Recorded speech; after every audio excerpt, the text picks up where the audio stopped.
This one's going to be a slight departure. I'm going to use, I'm going to do some ink work,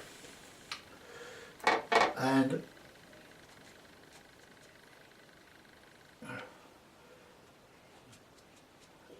then wash over with perhaps one colour, sepia, and establish my tones and see what happens. I've not done this before, so it's just a bit of a hedgerow and we're coming down, but we've got to go up. If you come down, you really need to balance the other side, and I'm mixing. I've got this little pot here, well, the little cap with a tin and a bit of water, and then this pure acrylic black ink, but yeah, that's gone a bit heavy there. Don't want that to happen. Let's just blot it. I'll turn that into something else, into maybe a bush.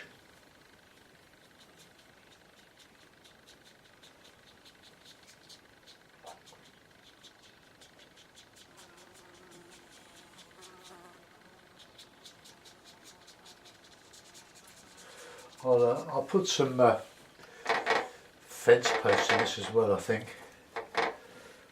but we'll just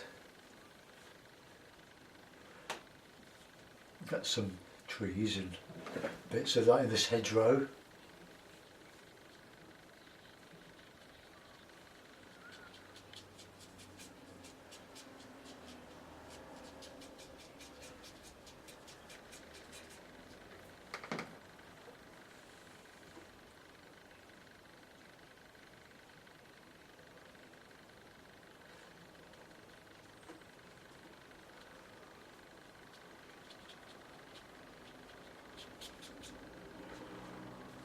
Just put some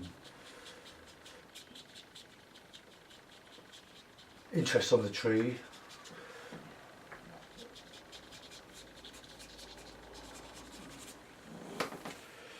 And put in some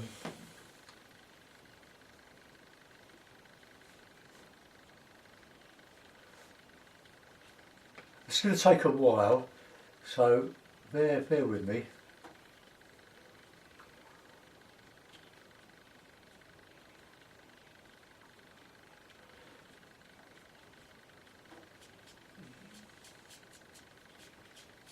Oh,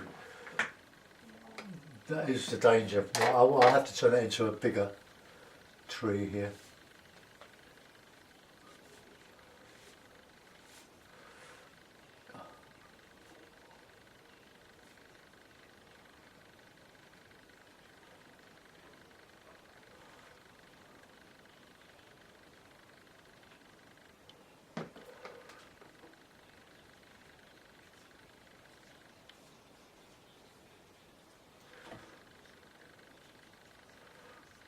That ink went a long way. See, the paper being quite smooth, or relatively smooth compared to something like Archer's, it doesn't hit and miss so easily as the rougher papers, but it's good for the stuff that we use it for the painting.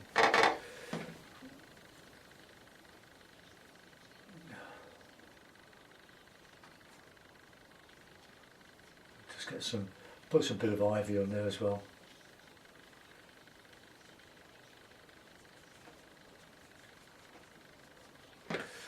Okay, I'll paint in a canopy of leaves. I'll dry brush those in later. Just want to get some balance as well in this tree.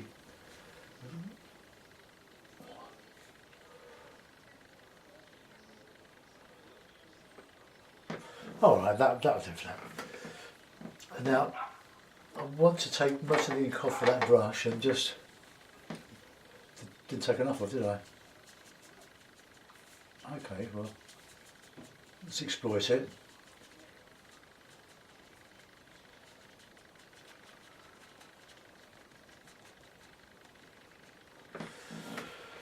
So we've got a wood developing, going into the distance.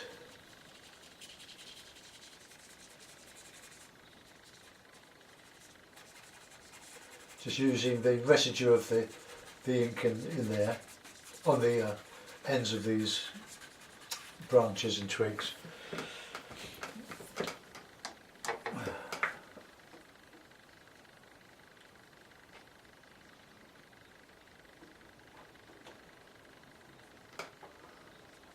Just lift that up a little bit. Bit of wet.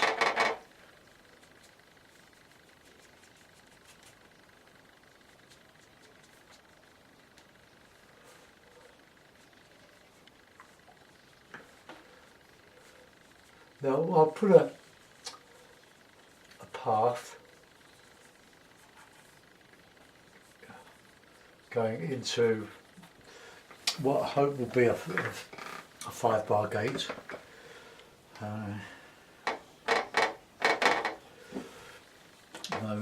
So if that's the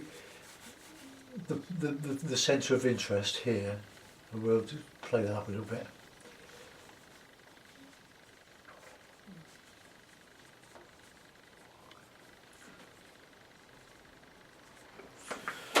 And then we'll do, I'll put some hills behind that, but we're going to go over the hill into a valley. That's the way it seems to be going. Just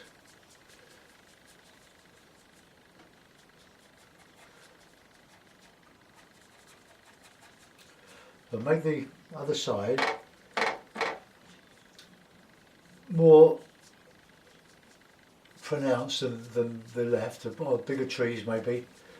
What you don't want is a repeat on one side you've got on the other.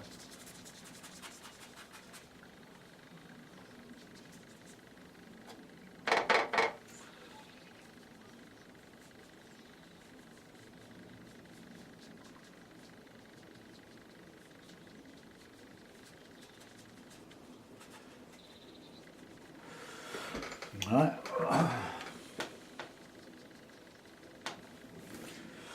Detail that in a minute. Let's get some good foliage going in here.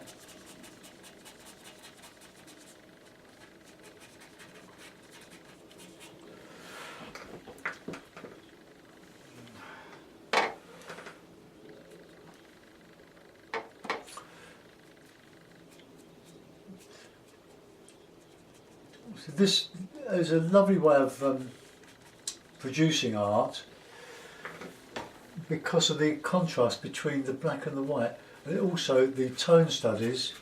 I know someone doesn't like them, but they're good practice for doing more finished works. You can sort out your lights and darks, or you can just use them as I am, as to stand on their own as a piece of art.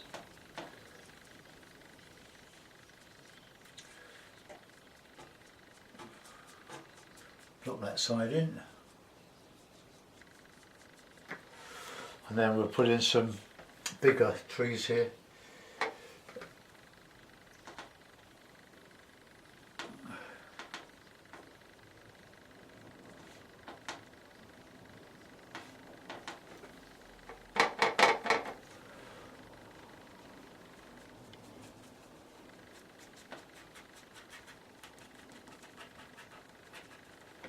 Some shadow in there. So I might leave the tree on the left as the dominant one and just play up the smaller ones over this side.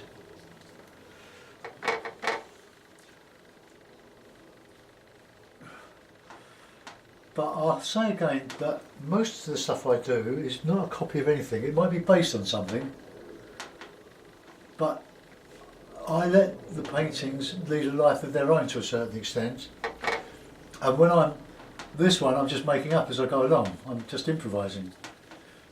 I'm pleasing myself, I'm enjoying myself, but filming it so you can share it.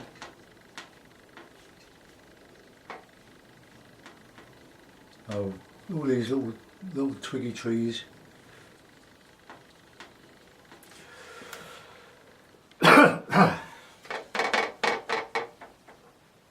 Bit of water, I think, in the mix.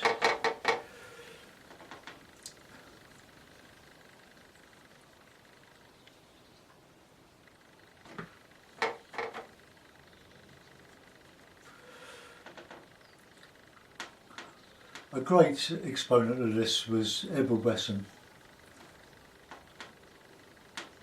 His little thumbnail sketches in ink are just sublime. They're simple,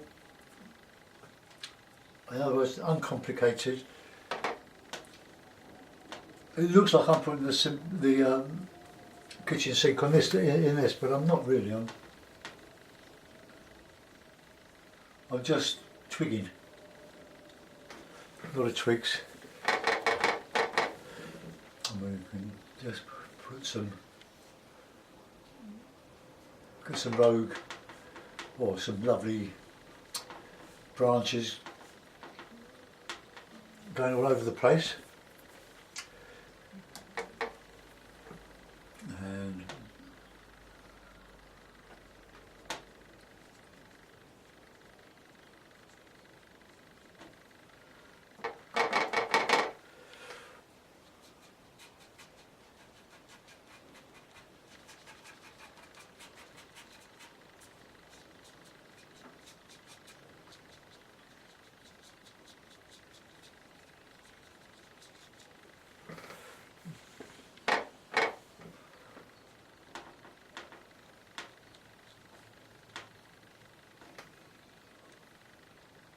right, that's looking quite good actually. Well, let's get our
some hard, lots of nice little grasses.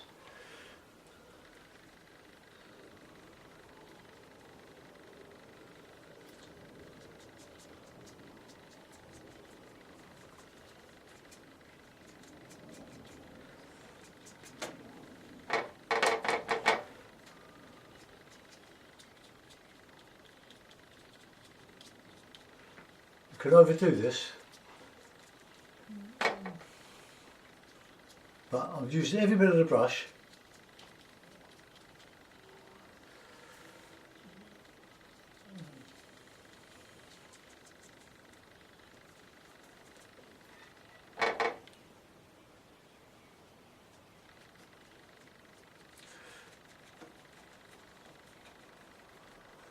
We'll just put some in the slope here, some texture, some grass.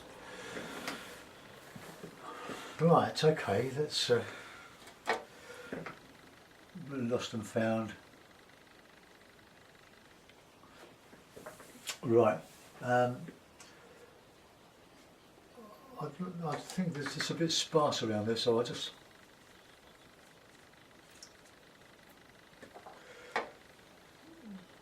develop a couple of big ones here.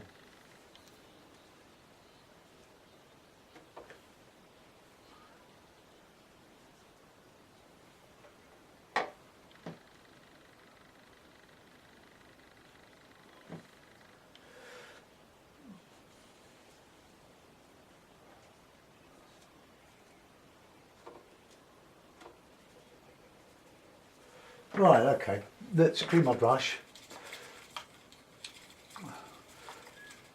I use this one a lot. It's the one I was using before. I used, oh no, perhaps it wasn't. This is a bit of a shoe. This looks like a number 3. Can't see. This is a number. What's this one? This is quite a good rigger, but 2 or 3. So it's probably number 3. This is probably number 2. But you can see the difference. I like this this little one here.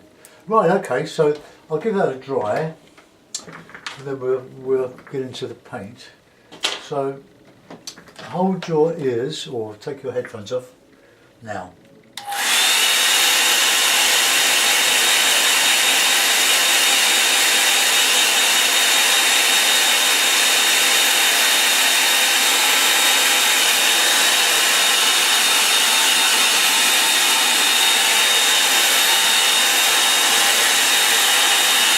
Now we'll proceed to ruin it with paint. I'll just blot it just in case there's some rogue damp black acrylic.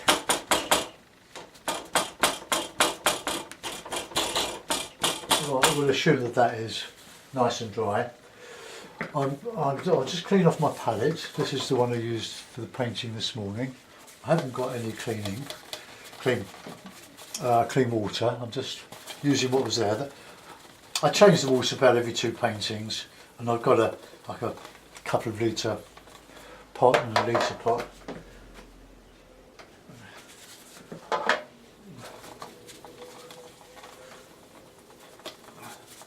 See, clean water is a relative term, isn't it? It's relatively clean. Right, okay, I'll squeeze out a bit more of this sepia when I can find it. Bullet number.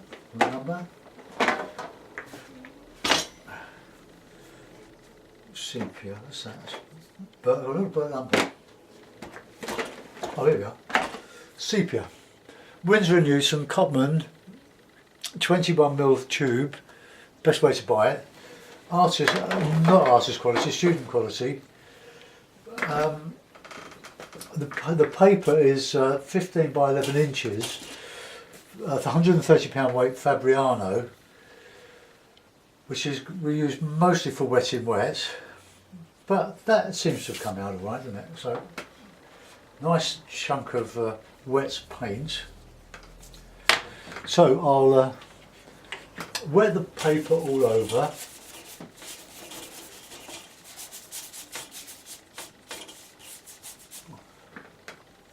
And then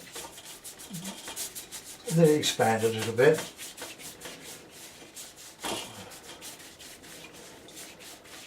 Oops.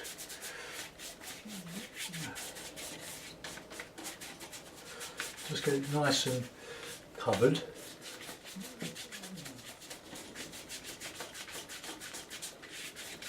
Right, okay, while that's like that, let's bring my pot of water a bit closer.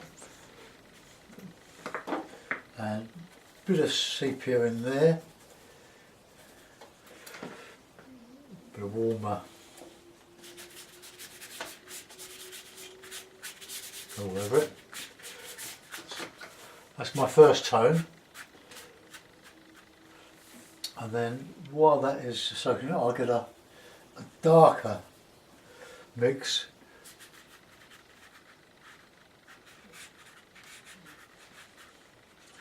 Streaky sky.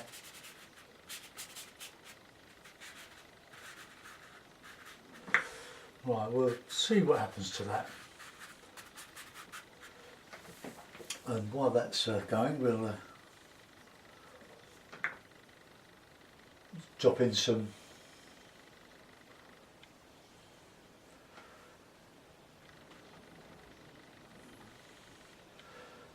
darker, slightly darker foliage here, coming down here. And that'll be the part going through. When that dries, I'll dry brush in there. And let's put in a faint background colour, but not too faint that it disappears in the cloud. So the Surrey Hills.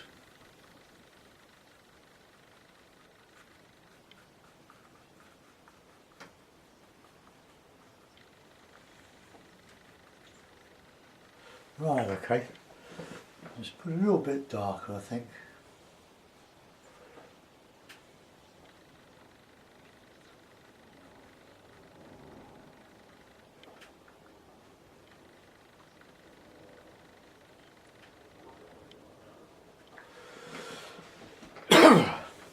Okay, so while that's drying there, I can put in probably a little bit darker.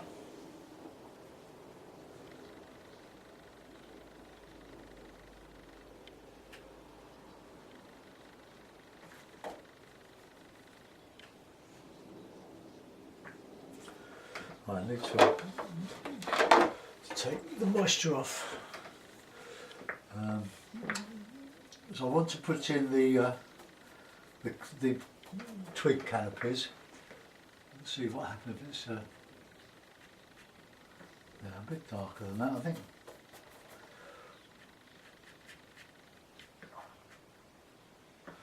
Well, that's looks not thick. That's a bit heavy there. Ah.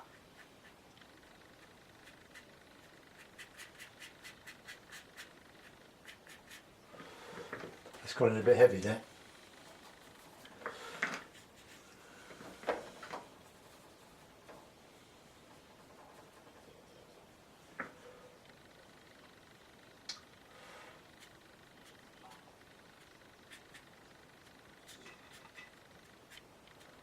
That's how that should have ended up.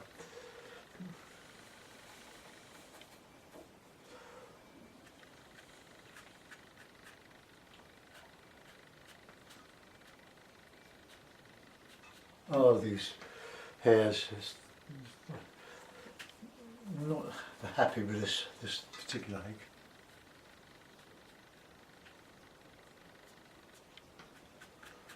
Because this clump here just keeps breaking away. I don't really want to chop it off.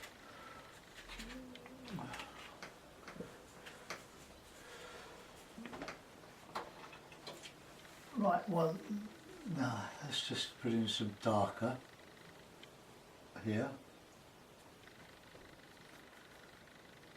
But this will, hopefully, it will stay more or less where it's put because I'm putting it in thick.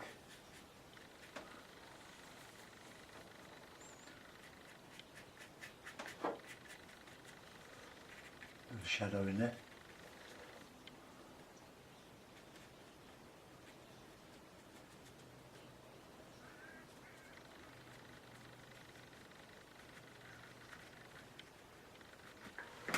Right, I'll just flatten it.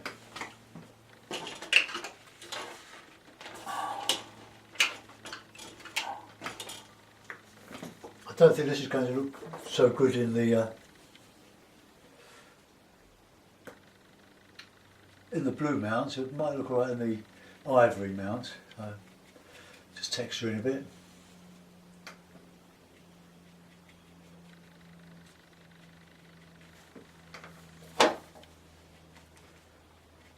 Just fill in, and I can go texture over that with some rigger work.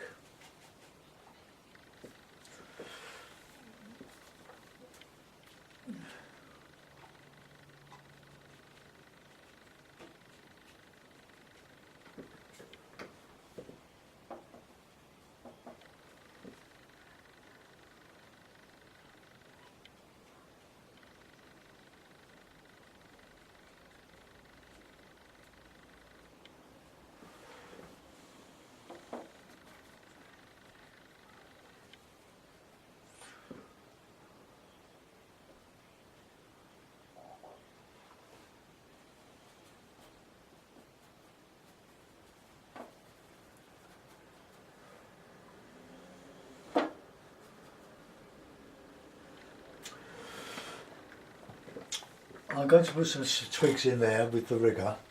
Now I want to dry this off, so take your headphones off.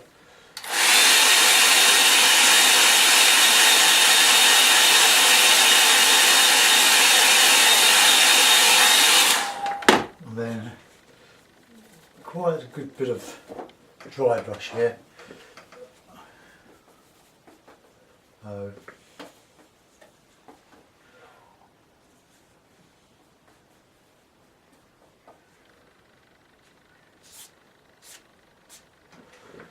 Right, okay.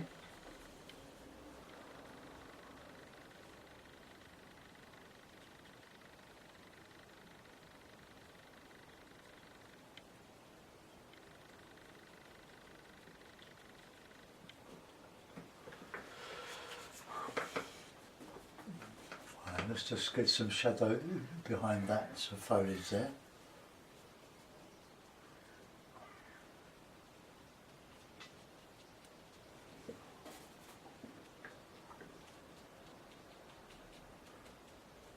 This is where we want some detail in here now. I'm using neat paint on this broken up brush.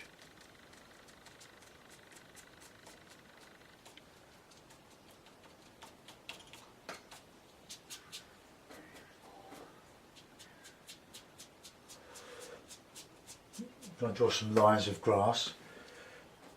Not quite working. Touch of water. Well, that's what I'm using. But I want some darks in this foreground, much more textured, detailed, and just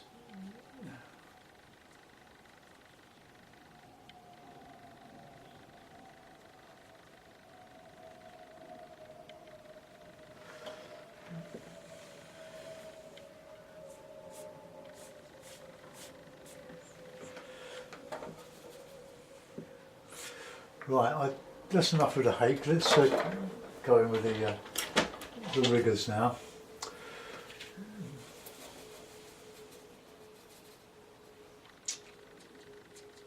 We're just getting in some good detail in here. But when I say detail, I mean stuff. Don't start naming things because you'll start doing portraits of them. And portraits we don't want. We just want some spontaneity in our brushwork.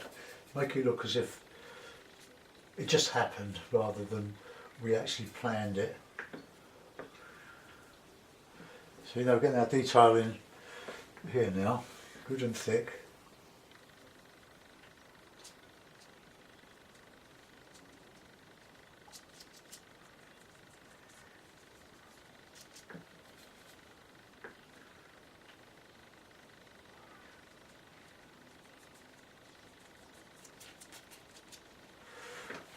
And same or similar on the other side.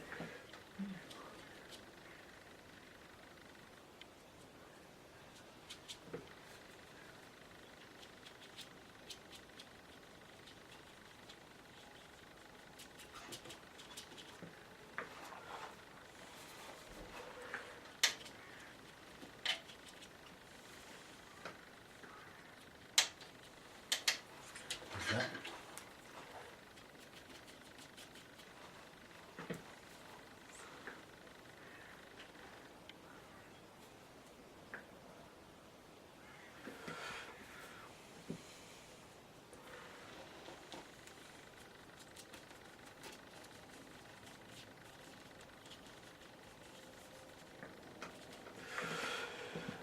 Okay, nearly there.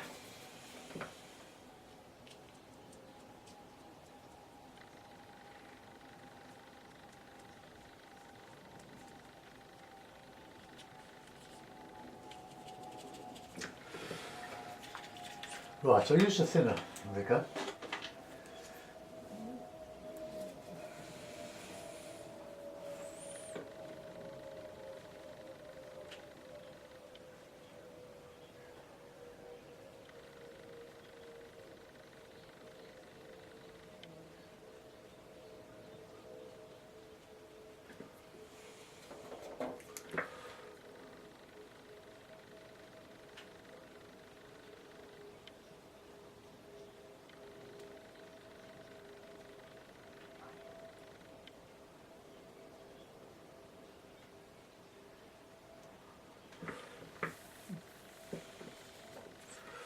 A few more in here.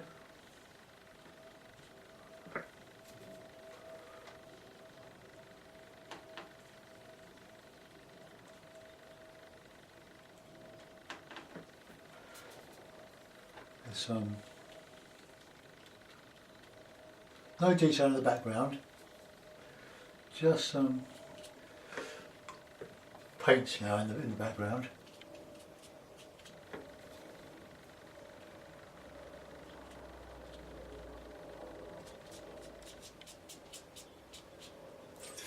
Oops, like that. Right, I'm going to leave that there before I ruin it. Sign it.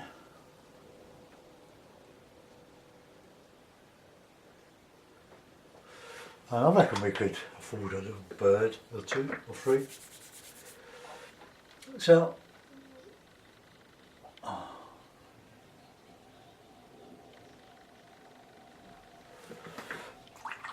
right, now I'll put that in a mount and we can have a look. Now this, we can't really call it a tone study in one colour because we've used ink, but we'll call it, I'll find something to call it. If you don't like it, then leave a comment and tell me why. If you do, then leave a comment, nice comment.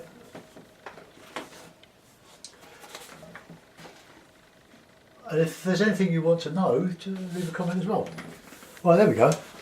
That's one colour, line and wash. Line and wash with one colour. Line and wash in sepia. So, I think that's quite an attractive picture. I hope you do too. Let's have a go into it and see what we've done. So just a simple background. Going over the hill. Oh, I should have put a figure in. Should I put a figure in? Oh, hold on. Let's just this little sepia figure. This nice bit of he's coming up here, going around there. So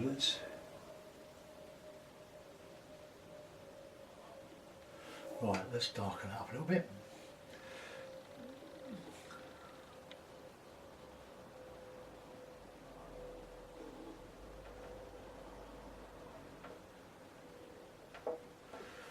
There we are. The shadow.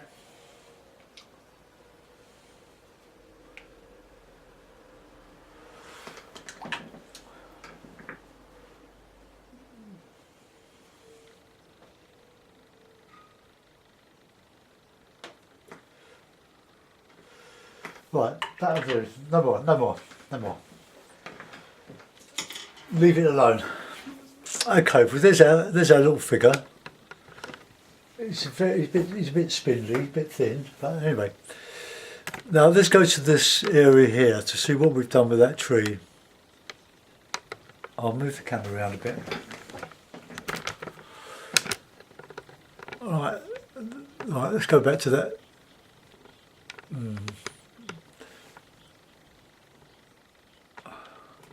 So Surrey Hills, line and wash in sepia.